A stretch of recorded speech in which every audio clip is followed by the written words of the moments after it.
My name is Danny. I'm 34 and I'm from Portland, Oregon. I am a musician. I guess I would call myself a singer-songwriter. I play acoustic ukulele and then I send it through distortion pedals.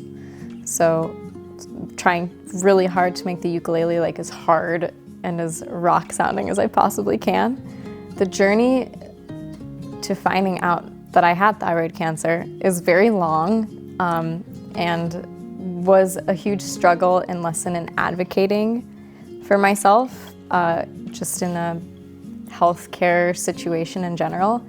But for years, I just kept being like, something's not right. But it took several years and several different doctors before someone was finally willing to listen and test for other things. I decided to go see a naturopath who ran a whole slew of food sensitivity tests.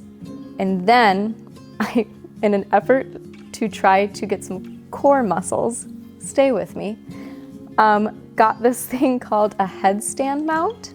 I went a little too hard and I pinched something in my neck. And I went to the doctor and my naturopath. And I was like, every time I look down, I have this sort of tingle sensation that goes through my whole head and my limbs kind of go numb a little bit. Should we be concerned?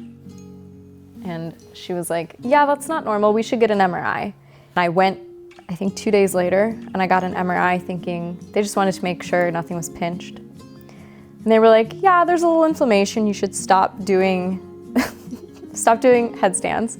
But you have a tumor on your thyroid that's pretty substantial that you should probably get looked at.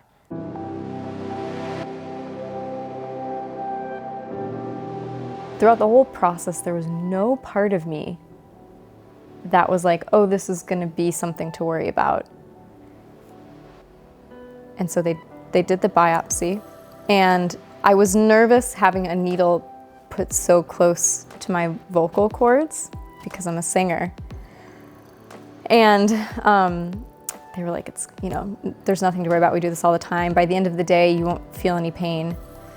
And I left, and in the car ride home, the bruising and the amount of pain where I could like barely move my neck. It was like in that moment where I was like, I maybe should be concerned about this whole process. Like, this might be a real thing we're trying to get real answers for.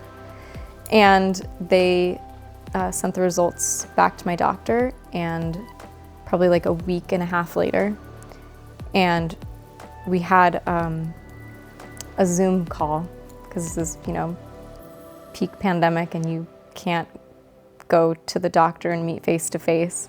She was like, of all of the results, they all tested the highest they could test for being cancer.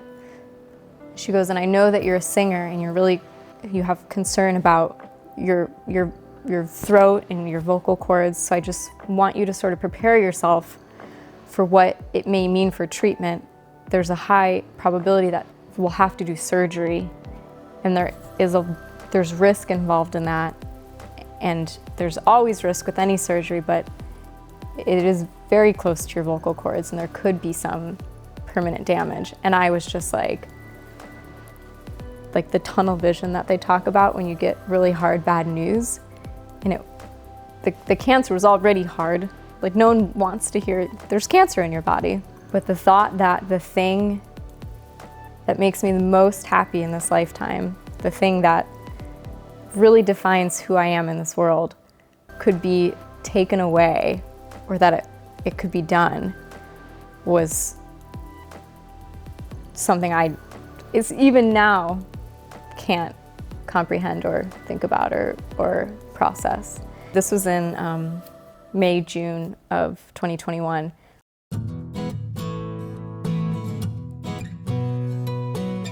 I think going through this, the most sort of sense of comfort or things I found peace in, I think of two things immediately. One, I think pretty obviously, my music. It was like, that's what I'm doing, that's the end goal.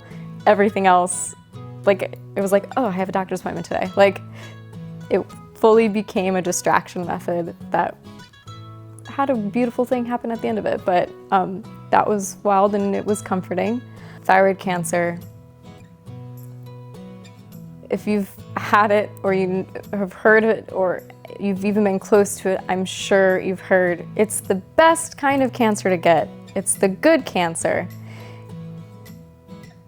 And that's such a messed up thing to say to somebody. Like, I had doctors say that to me in the process. They're like, well, if you're gonna get it, that's the best one to get. And how, as a person experiencing it, are you supposed to feel about it when you read things like that or when people say things like that to you all throughout the process? Because you then you feel like I'm not free to feel the sadness that I feel. I'm not free to mourn what this is gonna mean for my life. Now, 6 months from now, 6 years from now, 26 years from now. Like, this will always be here and it will always be a thing. And I don't think you can sit there and compare and contrast different types of cancer on a scale like that. You know? I recognize that I have a lot of privilege.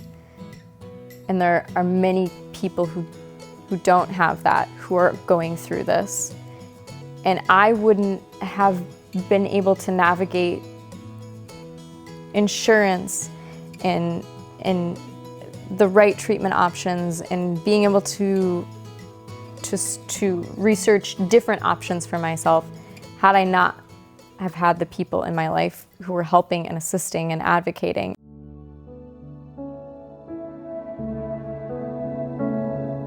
Obviously, the biggest concern for me in opting for surgery was the recovery time, because for me it mattered because I'm a singer.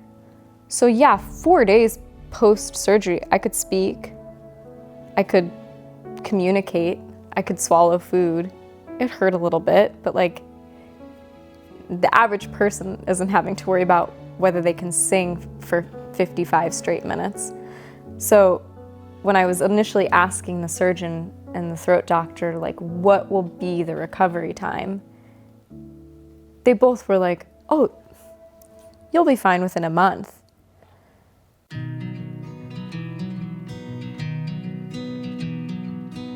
The last 4 months have been terrible. It's been emotionally awful. Let alone like the pain of healing from surgery. That too was really bad and I was not prepared for that, but the emotional turmoil of recovery, of not being able to sing, has been like, I'm doing this thing. I did this thing because I said, like, I'll never apologize for being loud again. And I'm doing this thing so that I can sing, but the very thing that I did is allowing me, or not allowing me to do it's like, it's just been a spiral into depression, you know? And I don't feel ashamed of that. I think it's to be expected. You go through a really hard thing, and then the one thing that brings you happiness and peace and comfort when you typically are going through a hard thing is the very thing you cannot do. It's like an athlete having an injury, like a bodily injury, breaking a leg. This is my mechanism for my sport, you know? It's been tough. I think I would absolutely encourage other people who have gone through or who are going through this to share their stories. If for no other reason than to just normalize the struggle of it all.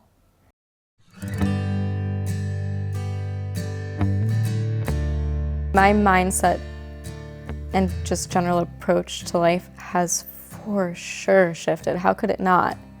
Pre-thyroid cancer, as a performer, as a singer, I'm a very small human and I'm very loud when I sing. My hope for my future is that as I continue to recover and my voice gets stronger and stronger, that I never ever slip, not even for a day, back into that fear of being too loud or fear that someone won't like my music, or that I'm being too egotistical or narcissistic. My greatest joy with that it would bring others joy, and it would be a real shame if I couldn't do it, so I'm gonna do it.